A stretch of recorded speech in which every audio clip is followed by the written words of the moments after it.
chaos. What's happening, everybody? Happy Thursday, and welcome to the Fabulous Big Bet, a division of the DWZ Football Network. I am your host. My name is Memphis, and you can follow along with me on social media via Twitter at DWZ Memphis. And with me, as always, you might know him as Dr. Kyle at DWZ underscore Dr. PT. I know him as the dirtiest player in the game today. Dr. Kyle, man, how's it going up there in New York City? In the beautiful words of Zoe Deschanel and Will Ferrell, baby, it's cold outside. Man, you ain't kidding. Yeah, it hit us. It hit us like winter, literally, today in New York. Wind, cold, gray, no snow. Perfect timing is December 1st. We all know that the Rockefeller Shitmas tree, because it's barely a Christmas tree this year, was lit a short while ago. Yeah, they covered up. You just put a lot of lights on and you can't see how bad it is. I don't remember the whole story. But yes, folks, that's why you got to watch the Baltimore Ravens and Pittsburgh Steelers dumpster fire of a game at 3:40 in the afternoon on the East Coast today. That was a trip. I saw all of a sudden it was like, oh, there's I forgot all about it. I mean, you know, who among us can say they haven't missed a Wednesday afternoon football NFL game? Because it happens so frequently. But, you know, here's the thing. I know it's so in vogue and so, I don't know. I don't want to say millennial because that will make it feel like I'm taking a cheap shot to complain about the big bag corporate boogeyman. You know, all the NFL done is given us our favorite sport to bet on, to play fantasy with, DFS, to talk about. All they've done is bent over backwards and jumped through 9 million hoops to give us everything we love. And all I see on social media is a constant, nonstop bitch fest. How about you shut the fuck up and enjoy the fucking football? How about that? You know What the what? hell else are you doing during this whole pandemic? Like, at least you get to you got to look forward to Thursday, Sunday. Well, there's no Monday. Thursday this week, but they gave us last Wednesday. week, yeah. Last week it was Thursday, Sunday, Monday, potentially Tuesday, then became Wednesday. If you're a pro, if you're a fantasy football gambling pro, you use that move to your non-football watching significant other, and you use that and say, you know what, normally I'd be watching football right now, but you know what, let's cuddle up on the couch, let's watch a movie, as a family. I'm going to forego me time, and I'm going to invest in some we time. Let's sit down, let's watch a movie. They don't know. And if they do know, they may not even put everything together. They're in a turkey coma. Come on. And then you had football all day on Sunday. Then you had a football game on Monday night. Then you got a break on Tuesday. You got Wednesday football instead of Thursday. Then you're going to get a full slate on Sunday because there's only 2 teams on bye this week. Then you get a triple header. Not 1, not 2, but 3 games on Monday and a Tuesday game. Shut up. Shut up and enjoy the football. Yeah, you know what? It messes up the DFS slate. Yep, I agree. Pain in the butt. But you know what? The only thing that it does, and it really doesn't impact this, because it's been proven you cannot multitask. You can try, but you cannot. It's been scientifically proven you cannot multitask. And people who want to watch the red zone, you know what? I would rather focus on 6 games in my red zone box than 9 and miss something. Hey, here's a hot take. Not a fan of the red zone. Okay, well, while we're coming clean, I'm going to do a tweet that's going to set the world on fire. I'm going to do a tweet of the 5 most overrated TV shows of all time. Oh, boy. I'm not even going to hit you with a spoiler alert. Make sure you're following along at DWZ Memphis. There's going to be a couple of 2 or 3 of them that are just going to put the world on their ear. It's not a hot take. I've watched these, most of them. And I admit that I get that I don't get it. But a man who knows... I'll explain. Whatever one it is, I'll explain it to you. Okay, good. There's a couple of them. We'll discuss this next week. But I could sit here and talk weather. I could sit here and talk TV. I could sit here and talk people bitching about the NFL. I'm just damn glad. I am damn glad that we continue to get football. We're 12 weeks in. We got 13 weeks to go. And Let's keep out churning. Let's keep churning out some winners. I just want to make sure to let you guys know what's on the horizon. So obviously, if you're watching live on YouTube on Wednesday, or if you're listening via pod on Thursday to the Big Bet here, thank you. We're looking forward to bringing you some more winners. Make sure to check out the show on Friday. So they're already on YouTube. That's the MRI. That's Dr. Kyle here and our boy Matty Biggs. They did the MRI. That is the most reliable injury show with Dr. Kyle and Matty. That's already on YouTube form, as well as Dynasty Table Talk with Matty Biggs. Those are going to be combined into one about an hour-long pod that will be in your pod player on Friday. And then on Saturday, via pod only, I might do another Periscope. I did it last time via the Dynasty Warzone handle. And I will do it on YouTube going forward once we hit our 100th subscriber on the YouTube channel. We're not too many away. You could be the 100th. I'll do the People's Propcast. 5 straight weeks of winners on my player props. And then the last show to promote, the Devy Warzone. We're going to do our first live mock draft next week on YouTube and via podcast. So make sure you're subscribed everywhere. Notifications turned on, podcast, YouTube. You won't miss a thing. And yes, we're already into rookie season. Next Tuesday on YouTube, Wednesday in your podcast player, we're going to have a very special guest. And when I say special, I mean special guest with us on the Dynasty Warzone to talk rookie running backs. Dr. Kyle, what do you know about special guests and rookie running backs? I don't know. What should I know about rookie running backs? You should. Well, if you don't know, that's fine. That's fine. Not everybody's as proactive as Jerry and I are over at the Dynasty Warzone as it relates to their Dynasty leagues. So if you've not been following along and you don't know some of the names of these college running backs, you want to make sure you tune in. You don't want to miss it. You don't want to miss our special guest because you'll want to be ahead. If you love fantasy football, if you love Dynasty fantasy football, if you love gambling talk about football, if you just love football and football content, we will not be slowing down come January like so many other podcasts will. Hey, I did my first podcast and I'm done, and I'll see you in May for rookie drafts.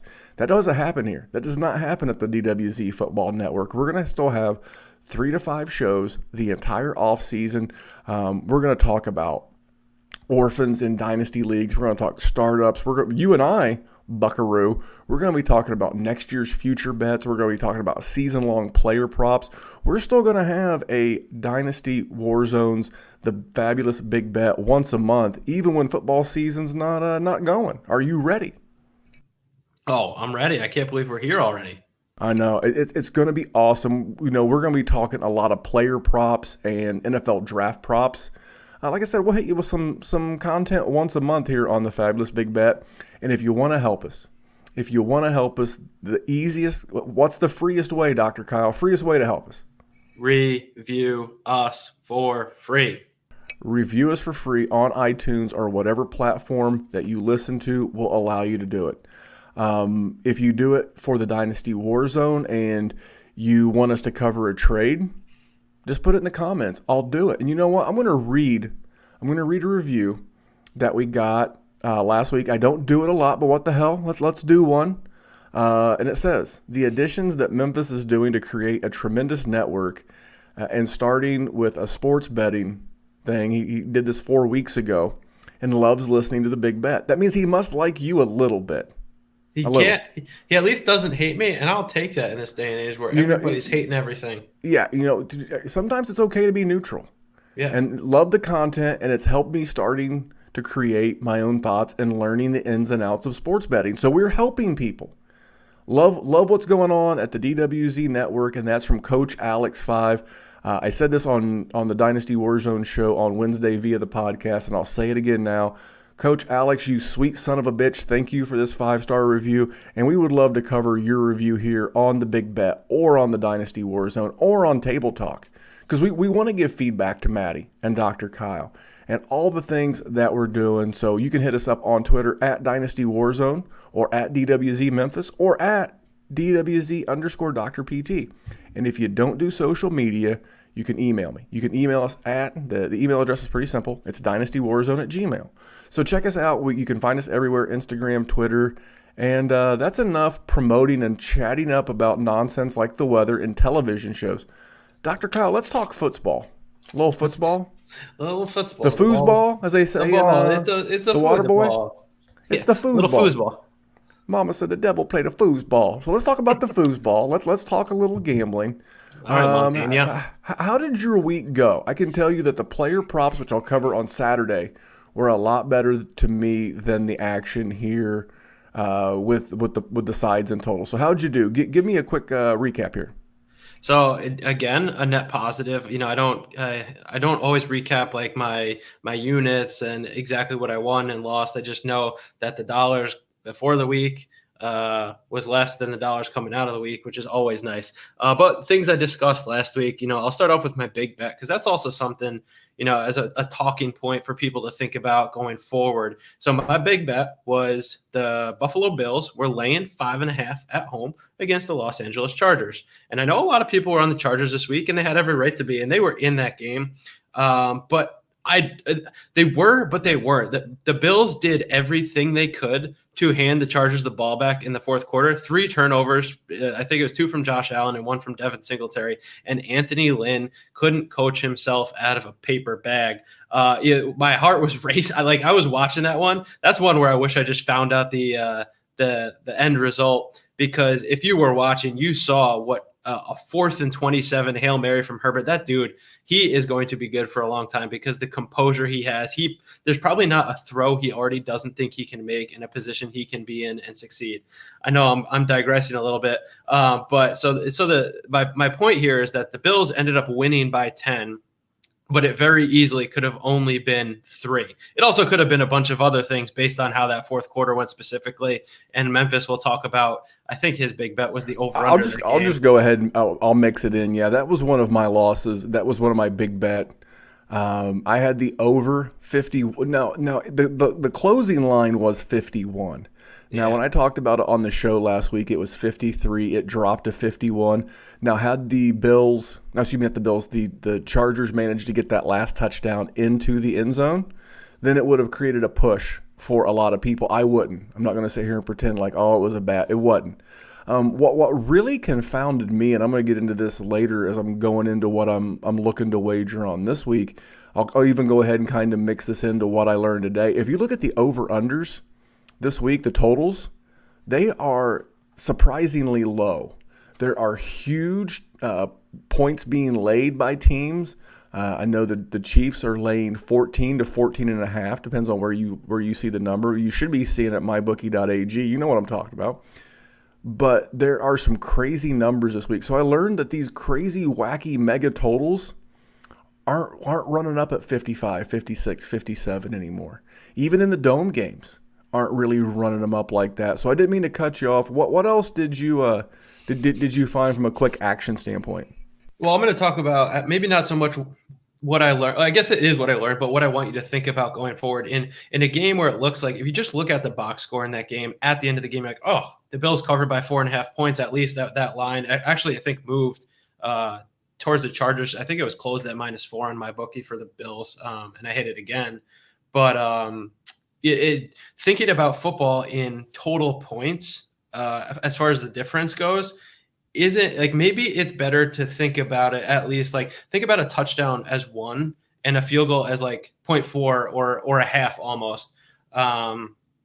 And it will show you how, and this will go into what some of my likes next week, where a spread of 4 versus 5 is 1 point difference, right? And a spread of 3 to 6 is a 3-point difference. But that 3-point difference between 3 and 6, to me, is way more valuable than 3 times as valuable as the 4 to 5. I don't know if all those numbers make sense so much as there's key points in totals or in spreads that you want to, avoid or attack. And so when I get to some of my likes, I'll bring those up. As far as other things I liked last week, I was on the Seahawks laying 5. That was a key number because I did not touch it at 6 or 6.5. I got it at 5 last week. I know that's a gamble these days. I came out this week saying I'm not touching anything until like Saturday or Sunday. I've already put 3 bets in. I'll explain why when I get to them. And then I was also on the Giants Bengals game. I liked the Giants laying 5.5 and the under. So I didn't ever bet the Giants laying the 5.5, which thank God, because Daniel Jones went in that game, and man, did the Giants keep the Bengals in that game with some shitty special teams. But I teased the Giants to be half-point favorites and the under to 48.5, and that was a smash. So that's my little rundown from my likes and my big bet last week. Okay. I had my first losing week on sides and totals in a while, which, hey, in this weird year, that feels like a win in and of itself. I went 2-3. I had the under in the Raiders-Atlanta game, under 54, although that became a sweat. It finished 43-6, and I was like, ooh, here we go. The Raiders are going to drive down and score a meaningless touchdown. By that point, they had Nathan Peterman in there, and I felt like I was safe. The other one that I mentioned last week, I got Washington +3 at Dallas. Now, they won that game outright. I wasn't fooled by the Minnesota Miracle with Dallas. I just didn't think that was a good team. And I'm going to take who I think's the better head coach. And I know Mike McCarthy has a Super Bowl win versus Ron Rivera's Super Bowl appearance. I don't care. I think Mike McCarthy was carried by Aaron Rodgers. And I think, Riverboat Ron kind of really helped Cam Newton. I lost the Raiders -3. I don't know how drunk I was to think that a team coming off of an emotional close loss against a division rival on a short week that didn't travel all the way to the East Coast to lay points to a feisty, they're not good, but they're feisty Atlanta team. I was the sucker with the New York Giants laying 5.5. I felt okay until they kicked that field goal. That field goal that put them up 19-3, so they're up 2 scores. And I was like, something's going to happen. I was like, we can give them a field goal. Because I say we, because the minute that I put my money on these bastards, the sense of the team becomes a lot more prevalent in my household. and so I finished 2-3. Like I said, I mentioned I lost on my big bet. I'm still 8-4 on my big bets for the year going into week 13, and I'm still 38-27-2. So it's 58.7% as we stand right now. That would mean I'm having a very good year by pro better standards, which is about 54 to 55% winners on a year. It's amazing. It's amazing what just a little bit above 500 will do in the betting world. And if you're looking to get in on these, before we go into what we're looking at this week, head over to mybookie.ag. They're our official odds provider of the Fabulous Big Bet. And it's the sports betting site that I love the most. They also have a casino. They have horse tracks. You can bet on horses. You can bet on so much more than football. Now, football is my thing. I love it. But all you got to do, if you're listening on the podcast, you just hit pause. As long as you're not driving, that's the rule. As long as you're not driving, you hit pause. Go into the show notes of your podcast, and there's a hyperlink. It'll take you right to mybookie.ag. All you do is sign up to become a member, and upon that initial deposit, they'll match it by 50%. You also get a free play in there. So much more for being a new member at mybookie.ag. Now, Dr. Kyle, that's the sports book you use? Yeah, the one and only, actually. I don't have the privilege of getting to bounce around and look at all the lines. I mean, like, if I really, really, really wanted, like if this was like a full-time thing out of New York, I would probably have friends in New Jersey that I have a friend in New Jersey, a couple of them that I would be like, what do we have here, here, and here? And that's where the right way to do it. You can still download the apps. I mean, even though they're the competition, DraftKings, William Hill, BetMGM Grand, there's like 5 or 6 that I keep on my phone in a certain tab, so I can just bounce around. Now I live in Indiana, so I live by a different set of rules than Dr. Kyle, but Dr. Kyle lives in a state with a different set of rules too, and he's using mybookie.ag. If you smell what I'm stepping in, so if you need help getting hooked up on MyBookie, I know you did it for our boy JC. You've helped a couple other people. Man, just hit up Dr. Kyle at DWZ underscore Dr. PT on Twitter. You can slide in those DMs. Any questions, he can get you navigated through the waters of mybookie.ag. But let's get betting. Let's talk about what we're looking at this week. So I'm going to jump into one. First one that I like. You first, please. The first one that I like, we'll just go back and forth, is Jacksonville plus 9.5 at Minnesota. Now I got a question for you, Dr. Kyle. Are you ready? Yes, I'm ready now. Who the hell is Minnesota to be laying 9 points to anybody? To anybody. I mean, I know Kirk Cousins has been playing well. This team has had more double-digit, and I'm going to use 9 as my number, but they've won one game by 9 points or more, and it was against the hapless Lions.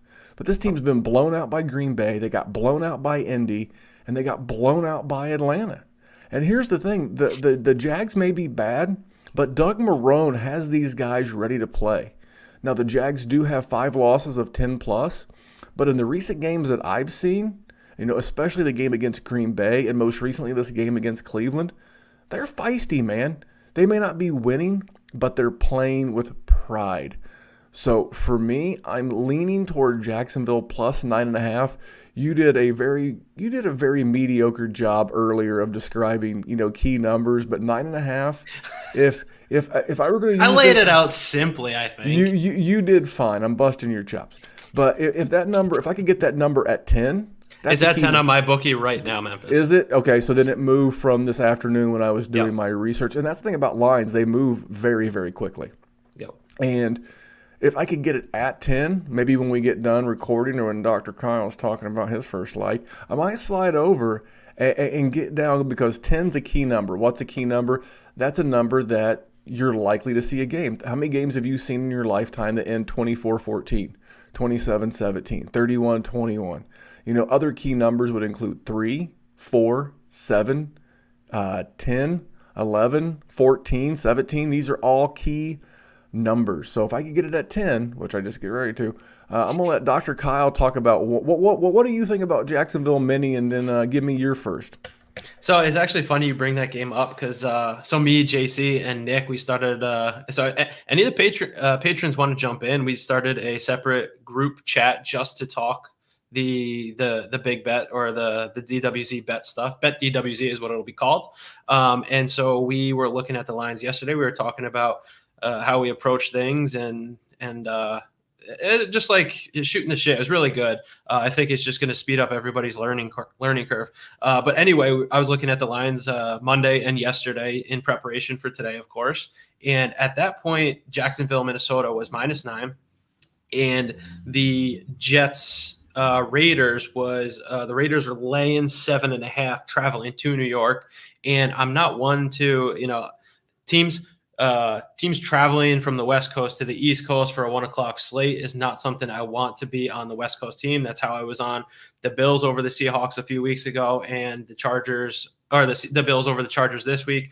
But what I do like is the Raiders outright to beat the Jets. And so what I did there was I quickly was able to get Minnesota teased down to 3, which is a key number. Because now once it hit 9.5 or 10, I wasn't touching it in a teaser because I don't like Memphis said, who is Minnesota to be laying that much? But I do think they beat Jacksonville outright. They just came behind from Carolina, who feels like a 28-21 game. Agreed. Like Jacksonville's putting up points. They put up some points on the Browns this week. Not the Browns defense is so formidable, but like you said, Minnesota has been in close games. They had that Panthers game looks closer than it was because they overcame consecutive snaps turned into defensive touchdowns. That's I don't know how I got onto that, but I guess that was filibuster enough with relevant information so Memphis could go get the Jags at +10. My first done, by the way. I got you. So my first I did tease that, by the way. So Minnesota Minnesota to -3, and then Raiders to -1.5. Laying an extra dime, as they say, down from your typical -110, it becomes -120. You want to learn about that stuff? Sidebar with me, Nick, and JC. My first of the week. And I felt this was a very confusing one for me to look at. And I'm still I really like it, but for me, this is just like playing with fire a little bit on this one. New England is traveling to the Chargers this week, and right now that game's a pick 'em. And the Chargers, like I said, Anthony Lynn can't coach himself out of a paper bag, and he is going up against the GOAT, Bill Belichick. I know New England's got the big travel. It's an afternoon game, so I think it's that it makes it a little less negligible or more negligible. I'm confusing myself right now. Anyway, Bill Belichick in his career against rookie quarterbacks is 19-5. Granted, 12-0 at home, so 7-5 on the road. That split is where I'm waffling a little bit, but I just think I could pull it up. I have it up right now. The losses were against a Steelers team coached. Was Mike Tomlin coach when Big Ben was drafted? I think that was still Cowher. Regardless, the man with the big chin.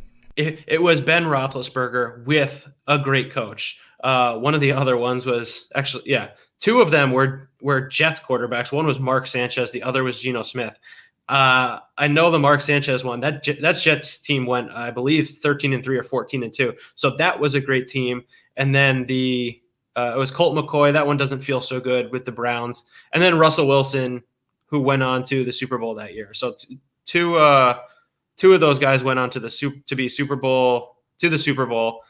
Sanchez was close to the Super Bowl in his. I know that's like a lot of information. That's probably just trying to create a narrative that doesn't mean as much.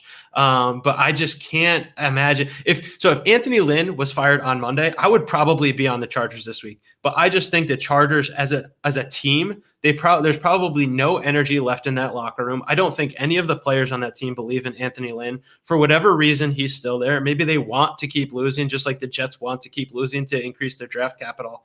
And so for those not so great, but good reasons. I also think the Patriots are in a much better spot now than they were earlier in the season. They're a little bit hotter now. They had a rough start. They had the COVID stuff, and they're still in the playoff hunt. So, maybe Bill Belichick gets a couple extra camera guys in there earlier in the week. And if it wins me a couple extra bucks, I don't care if it costs them a draft pick in a year. So that's my first like. I don't love it, but I like it.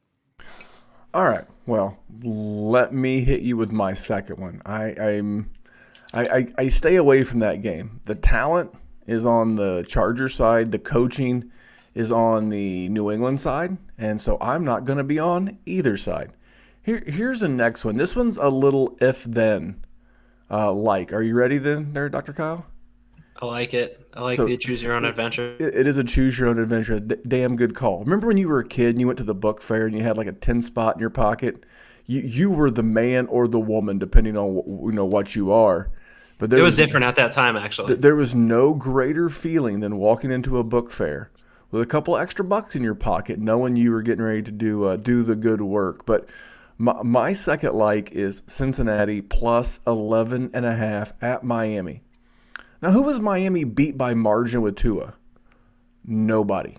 Now Fitzmagic, he has 5 wins of 10 plus as the starting quarterback for the Dolphins. Now, that does include a win at San Francisco. And, there was a couple against the Jets and one against the Jags. And I know Tua, and they beat the Rams by 11, but they had 2 special teams touchdowns, and there was a third touchdown that went on the 1-yard line. So they have not beat anybody. Tua is listed as like a limited participant, and there's quote-unquote optimism that he could be the quarterback. If Tua is the quarterback against Cincinnati, I will take Cincinnati plus the points. If my man Fitzmagic is the quarterback, I will not touch this game. So for right now, this is a very much an if-then. If it's Tua, I'm in. If it's Fitz, I am out. So that is my second bet. What do you think, Dr. Kyle? And then give me a back-to-back. Give me another like and give me your this week's big bet. Okay, so another like I have, and this is going to be a bit of an if-then as well.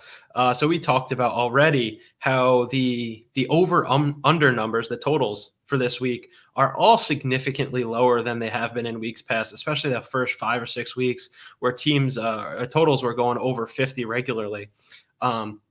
I know Detroit is traveling to Chicago, but we just saw Chicago's defense, Akeem, not Hakeem Nicks, Akeem Hicksless get trampled by the Packers. And so the over under in this Detroit Chicago game is 44.5. I have two ifs for you. Actually, potentially three. So if Akeem Hicks is out, he is very key in getting pressure up the middle. He's probably one of the most formidable defensive tackles in the game. That's my word of the day. If you haven't picked up on that, formidable, Google it. But if Akeem Hicks is out and Kenny Galladay and DeAndre Swift are goes, I'm going to be all over the over in this Detroit-Chicago game. The Detroit Lions defense couldn't play defense out of a paper bag. I'll come up with some new. I got to get myself some Memphisisms. I know. But the Lions defense has been atrocious. They just gave up 30 plus, I believe, to the Texans last Thursday at home. And they're also, I think they're going to be playing with a little bit of zest, a little bit of energy this week coming off of the Matt Patricia firing. And for those reasons, if Akeem Hicks is out and Kenny Galladay and DeAndre Swift are goes, I'm going to be all over the over of 44.5 Detroit at Chicago. Now, this one feels like a revenge spot because Detroit had these guys on the ropes. DeAndre Swift dropped a touchdown that would have won the game outright for Detroit was it week one? Pretty sure it was week one. Yeah. That total was 50, so that would have put it up to 56 and 57 too. All right. Well, I'm just going to jump in. I'm going to give you a minute to collect yourself, and I'm going to hit you with a big bet.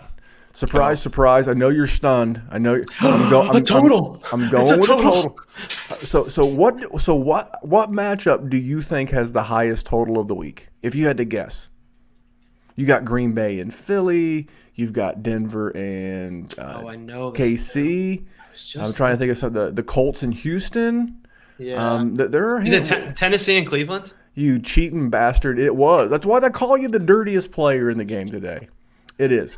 How in the blue I didn't hell? cheat. My hands were away from the computer. I changed nothing. You have access to the show sheet.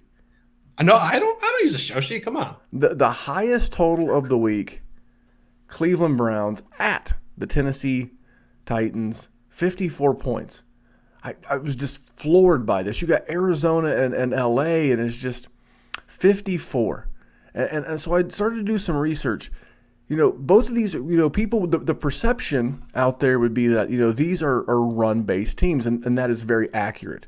Cleveland runs the most rushing plays by percentage of any team in the league. They rush the ball 52.1% of the time. In 2020, they are 52% run dominant. And Tennessee is fourth at 50.4. So both of these teams like to run the ball more than half the time. Now, what does that do? Cleveland runs the sixth fewest plays in the league. They run an average of 61.5 plays per game. Tennessee runs the 17th fewest. They run 64.5 plays per game. So what am I getting at? The more they run the ball, you have a running clock. A running clock shortens the game, and I just don't see outside of a couple of like pick sixes or like a punt return for a touchdown or a fumble return. I don't know how they do it because not only are these teams good at running the ball, or do they like running the ball, their defenses aren't horrible. Cleveland is 10th in the league in rush yards allowed. They've given up 922 or 84 a game. Tennessee is 16th against the rush, giving up 1,020 on the season or about 93 a game. So I see a lot of running the ball. I see a lot of King Henry. I see a lot of Nick Chubb. I see some sprinkling in of Kareem Hunt. And you'll see a little play action with Baker and with Ryan Tannehill. But outside of A.J. Brown, who's the dynamic weapon in the passing game? And don't tell me Jarvis Landry. Just like I tell you, don't piss on my shoes and tell me it's raining. Okay? I don't see how this game gets anywhere near 50, much less 54. This game really feels like a 21-28 type game at the ceiling. Maybe 24-28. But I am going to go under 54 points on the total. Cleveland at Tennessee. That is my big bet. Dr. Kyle, what do you think? I don't hate it. I don't love it. I don't hate it. Like what happens on the first play of the game, one of them rolls out and it's, AJ Brown for 70 yards. It could happen. It's going to happen. And what No, no, happens I really like the when thought Baker goes process. three? What happens when Baker goes 3-and-out 4 series in a row? No, I'm mostly just being facetious. I do like the thought process there. I looked at that one for the same reasons. I'm like, these are two very run heavy teams. Why do they have the highest total? But at Tennessee, Tennessee's in a dome, right? Or nice Tennessee's weather at least. outdoor. They play at the Nissan Oh right, Outdoor Football Stadium. It's a beautiful stadium, yeah, but no, it is not a dome. So the no, weather is good. I checked the weather. The weather's going to be 46 and mostly sunny. So there's not like a wind. At least I didn't see any major wind over 20 miles an hour. It just feels like a very high total. Cleveland's getting Myles Garrett back on the defensive side of the ball. And how do you beat Cleveland? I mean, really, you attack their secondary. I don't think Denzel Ward's going to play, which could lead to a good fantasy game or DFS game for AJ Brown. But I just don't see big plays. I see this being a war of attrition. You know what? It's just like when two guys. Are you a UFC fan at all, Dr. Kyle? mm, It's like I'll watch it here and there, but I couldn't tell you who fights. it's like they say styles make fights. And Oh yeah, you get two guys in there who aren't afraid to throw the leather. That's a good fight. Or if you're like into jujitsu and you like the technical grace of two guys grappling, trying to submit one another, styles make fights. And these are two teams. These two teams want to establish who's the big bully on the block. Hey, I'm going to line up with Nick Chubb and we're going to line up with Derrick Henry and we're just going to see who's the baddest running team in the NFL. And for those reasons, I think it favors the under. So that's why I went that way. I am dying to know about your big bet so we can talk about some DFS. And I've got some new takes on DFS. So let's talk about your big bet. ooh, I'm excited. So my big bet was about to be a choose your own adventure until my adventure was chosen by some. Actually, not quite. Just practice stuff on Wednesday doesn't necessarily dictate Sunday, but I'm going back to the over under. Well. And I am going. So you took the under on the highest total of the week. I'm taking Hey, the do me a under favor. on what I think. Run that back real quick. Your internet. Is it mine or is it yours? Your Because yours is internet doing cut something out there, funny and we too. did not hear what you had. So run that back. Who are you taking? So I'm going I back. think it's your cheap New York City internet. The rats are eating the cables. Can you hear me? What the fuck? Yeah, I don't know why you're not talking. Hey, can you hear me now? Yes. Okay. There's no. It's a wicked lag. So I can hear myself seconds after I say it. All right. So I'm going under 51. Fire Indianapolis at Houston, and here's why: the Houston Texans just lost your boy Will Fuller for the rest of the season due to substance abuse. I don't know what substance it was. Don't care. He's not going to be in this game. They also just released Kenny Stills. I know they just blew up the Detroit Lions on Thanksgiving, but the Detroit Lions have one of the worst and notably slowest defenses in the NFL. So I think that's an inflated total we're looking at from Houston this week. Houston has only put up 30 or more points. Not that they're expected to put up that many points this week in two or three contests, but one was a shootout in Tennessee early on in the season when the overs were higher. And I believe this Indianapolis defense is going to match up very well, much faster, much bigger against this not so scary Houston Texans offense that I believe is going to struggle to move the ball without their deep threat Will Fuller. It's going to be Brandon Cooks and Randall Cobb, and they haven't run the ball well. They haven't done anything out of the backfield well. And Indianapolis is likely to be without their left tackle, Anthony Costanza. We saw this earlier in the season. We saw how it affected Phillip Rivers. We saw how it affected the run game at times.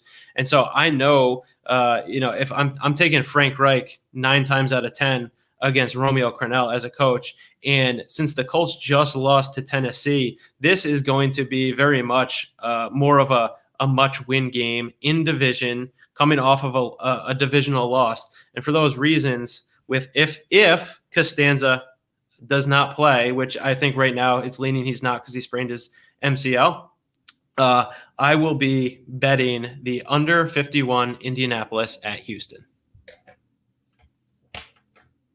All right. He said under 51 and a half Indy at Houston.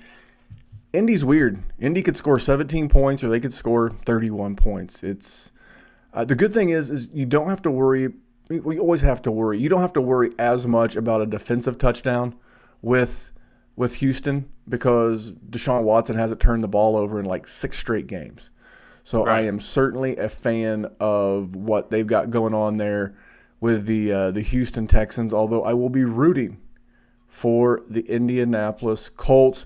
We're gonna shift this dude over to some DFS action, but want to make sure to let you know that the DFS portion of the program is brought to you by my man Matt Vincent of Hate Brand Goods. This is my favorite athletic apparel brand, and they just launched 2 more styles of my favorite workout shorts, the GOAT shorts, over at hatebrand.com. They have added a duck camo. If you don't know what duck camo is, Google it. Dr. Kyle, do you know what duck camo looks like? Only because I checked to see what the new releases were for Hate Brand. I have both on the way in a big brown truck. I'm very excited, and I will be rocking those soon. And if you want to rock them just like me, because they're my favorite workout shorts, not only are they funky and got some attitude and look cool, but they're extremely functional. I'm into powerlifting. I do CrossFit a few days a week. I like to mix it up, and these things are perfect. Squatting, deadlifting, benching, and they can double as swim trunks. So at some point we will be allowed to travel again in the great United States and around the world. And we got to get you hooked up with some Hate Brand GOAT shorts. They've also got joggers. I'm wearing a pair right now as we record this podcast. They're my podcast trousers because they're warm and it's cold in my basement. And you can check out all the fine merchandise at Hate Brand at thehviii.com. That's thehviii.com. If you can't remember the website, it's okay. Again, pause the podcast, go into the show notes, click the link, boom. Check them out, man. They got men's, they got women's. They have the, if you're into women's leggings or you have someone in your life that is into women's leggings, they have the Kill Bill women's leggings, Dr. Kyle. They're that bright yellow like Uma Thurman wore, but they're compression leggings like women's would wear with the foam pocket. And it's a good time. So head over to hatebrand.com, use the promo code Memphis. Save some money, man. Save that cash. Put it back in your pocket, not his. Don't tell him I said that because that's hurtful and that's not what he's in business for. But Dr. Kyle, do you want to know what I learned about DFS this week? Yes, please, because if we're going to review my DFS from last week, there's absolutely nothing good we learned. No, we're going to be like everyone else who covers DFS and just pretend like last week never happened. You know, if you did great, if you min cashed like I always do, if you min cashed, then you can at least mention it. If you shit your pants, you don't say nothing at all. That is the DFS way. You know what they say in The Mandalorian? This is the way. This is the way of DFS. But I learned something. And I got to a little tip of this Colts cap to my good buddy, the Podfather, a.k.a. Matt Kelly over at Roto Underworld.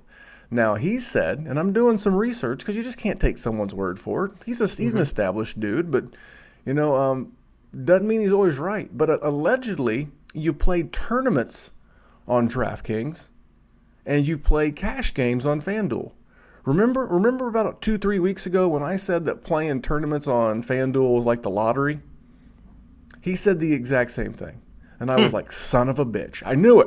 It's fucking work. It's a fucking work. And so I'm going to switch it up. I'm going to start doing my tournaments, my GPP, my Millie Maker entry. I'm going to start doing that because I'm never going to be the guy who runs 907 entries into a tournament. I'm just not. I would rather take that $970. Not with that attitude. Well, I would rather take that $970 and go, double it up betting sports sides and totals than just striking a match to it, because you can use all the lineup gimmick creators and you'd be lucky to break even. But anyway, I am growing with a fondness for DFS. So take that for what it's worth. I'm still validating that. I'm not saying that statement from Mr. Kelly is incorrect or it is correct. I just want you to know that that validates something that I thought a couple of weeks ago, and that FanDuel, because for whatever reason I was just gravitating toward FanDuel. It's fucking work, man. It's a hustle. It's a lottery. You and 9 bajillion, and his theory is correct. When you have a Millie Maker entry and your barrier to entry is like $4.44, it lets all the riffraff in. But when you have the Millie Maker entry that's like $20, that cleans it up a little bit. So I get that portion of what he's saying, but I'm still validating that. Dr. Kyle, who is your stack of the week? What is your stack attack? Because mine's gonna curl some hair and peel you back a little bit. You're not gonna like mine because it goes against everything you said in your big bet. But with Baker Mayfield's price, because I looked at the quarterbacks this week and I didn't like a lot of their matchups. Kyler. Yeah, Kyler is going against the Rams, Josh Allen against the 49ers, and I don't know what to think of that defense. But Tennessee's defense has been quite friendly to the quarterback for fantasy purposes this year, and Baker Mayfield at only 7,100. I'm like, let's roll with the guy that I don't really like and just stack him with Jarvis Landry and see what happens. That's my stack of the week. Stack of the week. Now, I agree with you, by the way, on the stack of the week because – who are some of the people that you've been stacking? Josh Allen and Stephon Diggs, or Justin Herbert and Keenan Allen. I don't like their matchups. Are you going to take a rookie quarterback against the hoodie, Uncle Bill? Okay.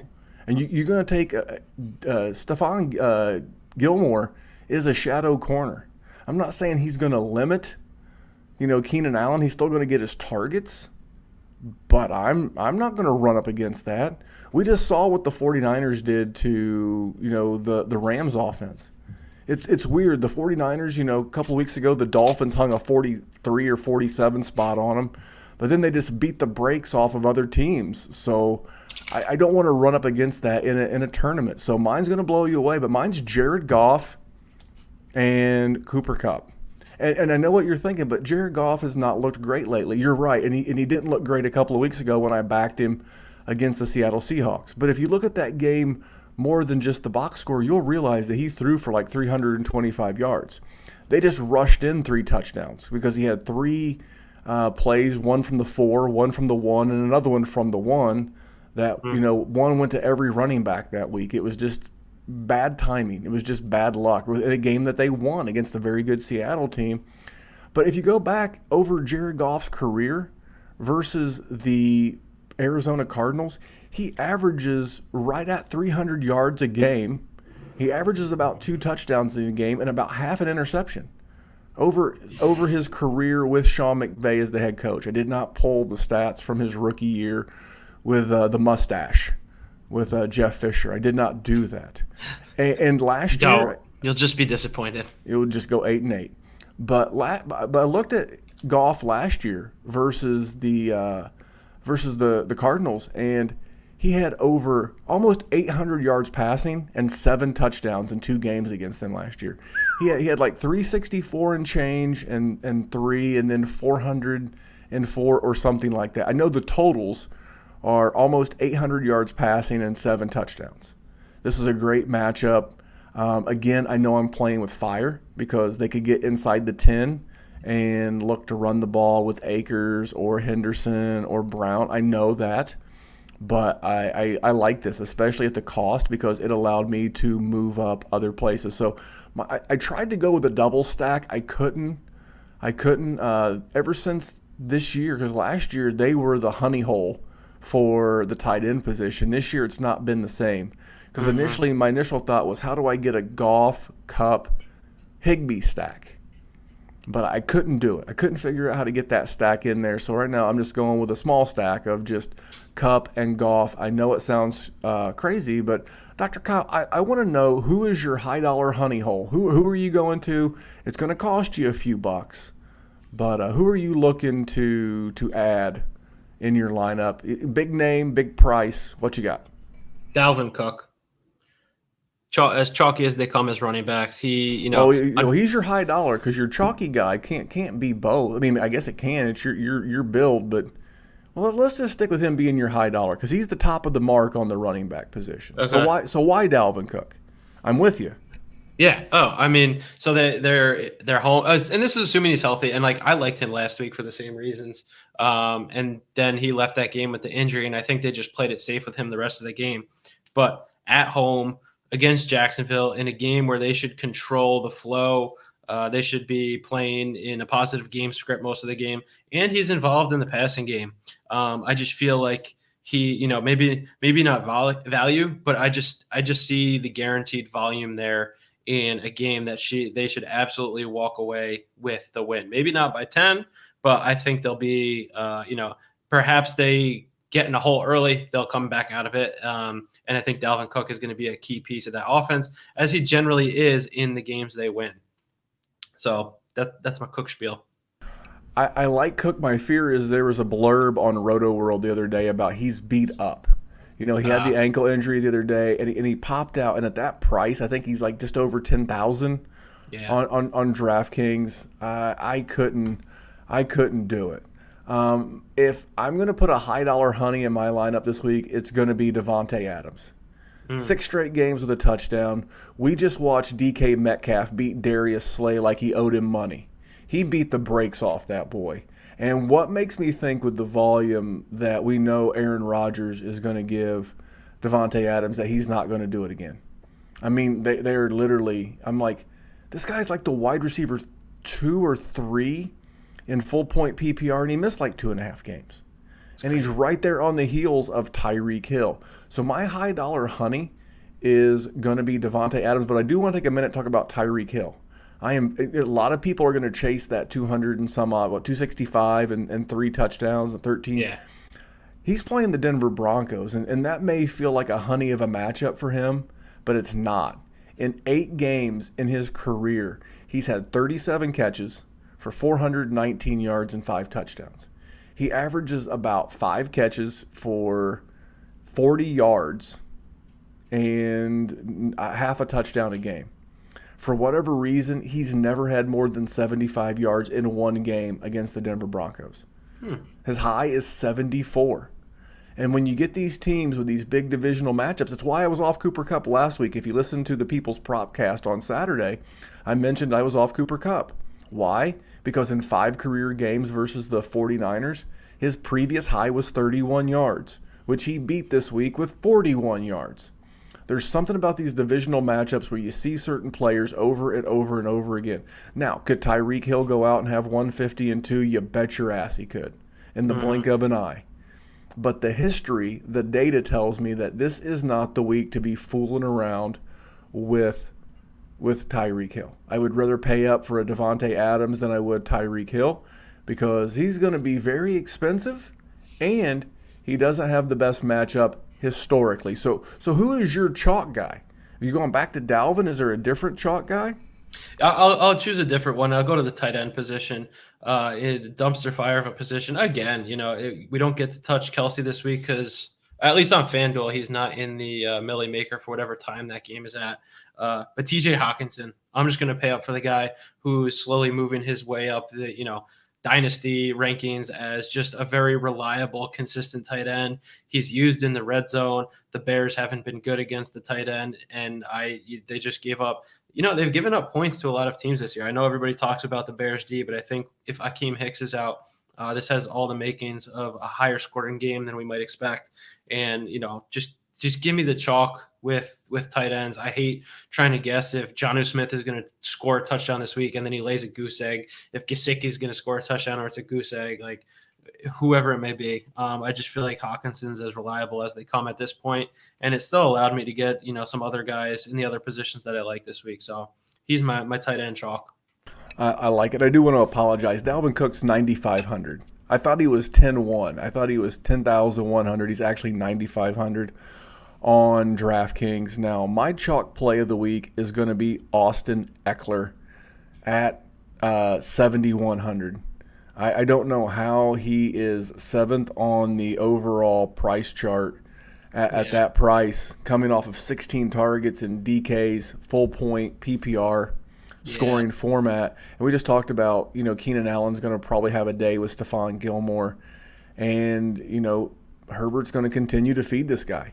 My one slight reservation is that New England is one of the toughest teams in the league against the reception to the running back position. They're not a bad matchup for the running back position in general, but they're not a great running back matchup as it relates to the passing game, but that's all right. I'm looking for volume and I'm looking for value, and I believe that Mr. Eckler is going to represent both. And I do want to tack on to your tight end comment. I'm actually going back to the Darren Waller, thing from last week. Crossed my mind too. It was Waller or Hockenson this week. It is, and it doesn't bother me. The Jets are horrible. They're horrible against everything, but the tight end's one of them. And it's just one of those things. I believe in the superstar bounce back. I don't like chasing points with, I mentioned Tyreek Hill earlier. I'm not trying to chase down 51 or 52 points, whatever it was. And I like the superstar bounce back. It feels like whenever one of these superstar players have a really off week, it's like they overcourse correct and they really feature them and feed them the next week. And who else is the superstar on the offense? Josh Jacobs is banged up. And who's the priority? Is it Nelson Aguilar? Don't think so. Is it Henry Ruggs? Don't think so. Hasn't been. Brian. It's going to be Darren Waller. They're going to look to get their man, the Walrus, back on track. And for that reason, I wanted to mention him. And then the last position, Mr. Min Salary. This is a guy that I've made fun of, and I've made fun of other analysts for, touting this guy nonstop. Because every week, it's like the old-fashioned Native American rain dance. Do you know why the Native American rain dance worked, Dr. Kyle? Because they only did it when it rained? No, they didn't stop dancing until it rained. So they just kept dancing. And that's what I'm going to do. I'm going to jump on the fantasy football rain dance that is Laviska Shenault. He's another week removed from the groin injury, or maybe it was a hamstring that slowed him down a couple of weeks ago. And he's playing on the fast track in Minnesota with a team that we know is going to be in a competitive game. So he's 3,600 on DK. He's not quite the men's salary, but that's pretty damn cheap. So I've managed to work in some cheap Laviska because I think, what they always say in Vegas, it's due. And there is a clear difference. There's a clear difference between fantasy football, daily fantasy football, and gambling versus like that of a roulette wheel. The odds are the same no matter what. Depends if you're playing with an American roulette wheel or a European roulette wheel, whether there's one or two green spaces on the wheel versus the number of red and blacks. Outside of that, it's about 50-50. The odds never change. Even if it's been 16 reds in a row, the odds of red and black are still the same. It's a little bit different in fantasy football because there's regression and progression throughout the week. So is he due? Yeah, I think he is, especially if Chris Conley misses again and if DJ Chark misses again. I think there's going to be a big opportunity for a little bit extra volume for Laviska. Do you have a min cash play before we go get the hell out of here? I'm looking at my prices. I have a lot of medium cash plays, but my minist, I'll talk, I guess, two. One, they'll both be short. Devontae Booker, if Josh Jacobs is not a go, he's looked good. That's a good call. Yeah, he's looked good at times this year, even just spelling Josh Jacobs.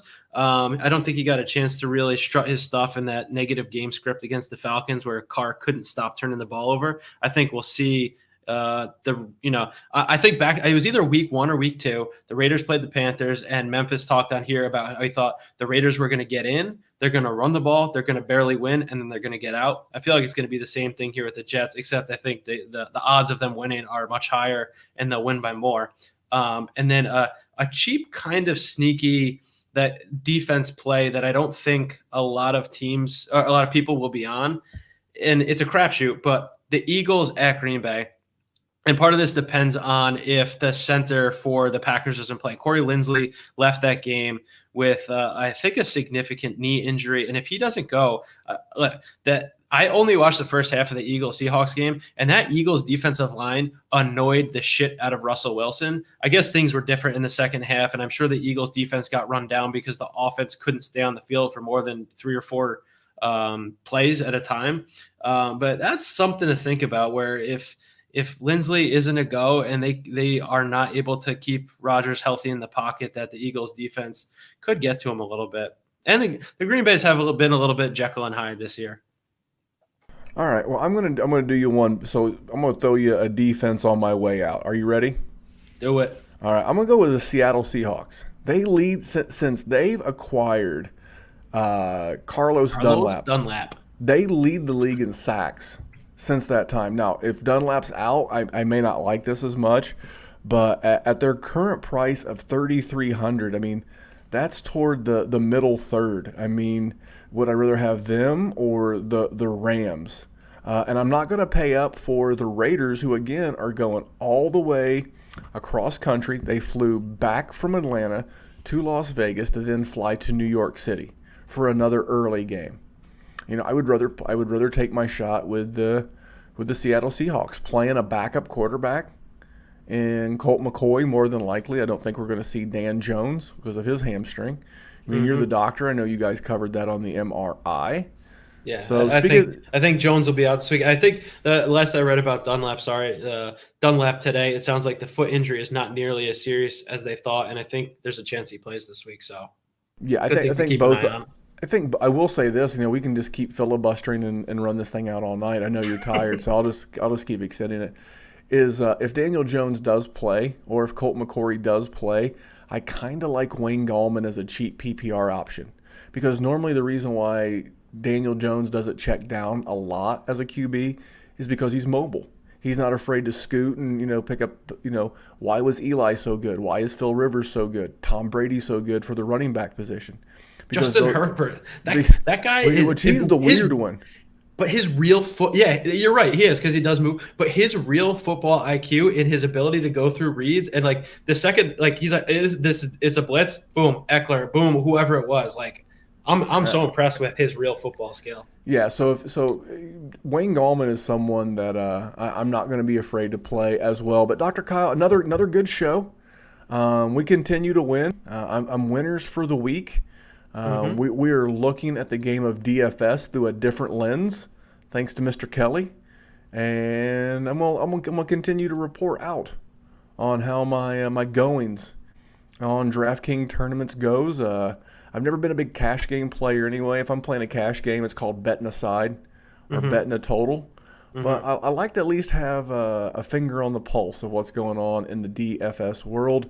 And you want to keep a finger on the pulse of everything fantasy football? Just subscribe here to the DWZ Football Network. You get daily, and it's going to be all off-season long. Again, when your other favorite podcasts are hibernating like a grizzly bear, you can be out here getting rookie content, getting ready to dominate the 2021 season from every aspect of football. But Dr. Kyle, do you have anything before I sign us off?